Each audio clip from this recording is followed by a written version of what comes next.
If you're considering getting an epidural during labor, I want you to hear this first. You are not weak. Wanting pain relief during one of the most physically and emotionally intense experiences of your life does not mean you failed, gave up, or that your birth was lesser than. And honestly, labor can feel scary.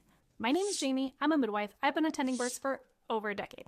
Even women who are deeply excited about birth often carry fear of the unknown and wondering how well they'll cope during labor when things really become intense. And this is exactly why I created my Clear Birth Guide. Because so many women go into labor physically prepared, but mentally overwhelmed by fear and anxiety surrounding birth. Because regardless of whether you're hoping for an epidural, planning an unmedicated birth, or still undecided, learning how to work with labor mentally and emotionally can make a huge difference in how birth feels. One thing I think all women should know is even if you are planning on getting an epidural, it's still really helpful to learn coping tools beforehand. Why? Because epidurals aren't necessarily available at the moment that you want them. Anesthesiologists can be hung up, labor may be progressing too quickly, or your provider may want you to hold off a little bit before getting one. Knowing how to breathe through contractions, relax your body, helpful positions, counter pressure, and a few support techniques can make a huge difference if labor becomes more intense before you can get the epidural. And on the flip side, I've seen many women planning fully unmedicated births get thrown a curveball in labor and reconsider. Long labors, back labors, posterior babies, exhaustion, and unexpected complications are really good reasons to reconsider your choices.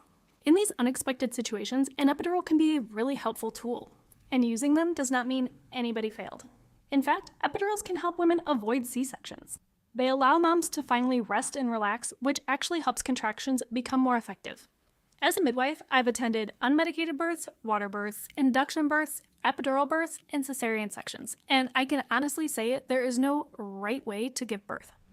Keeping an open mind about how labor may unfold while also understanding your options is one of the healthiest mindsets to go into labor. And honestly, if I were giving birth at the hospital, I'd get the epidural too. People are often surprised when they hear me say this because I attend home births. If epidurals were available during home births, people would be lining up for them. The goal of birth is not to prove how much pain you can tolerate.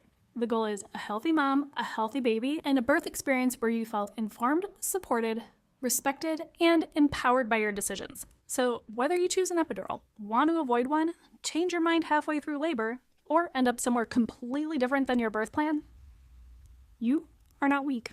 You are navigating birth the best you can in real time, and that deserves compassion, not judgment. And if birth anxiety has been weighing on you, I'll link my guide below.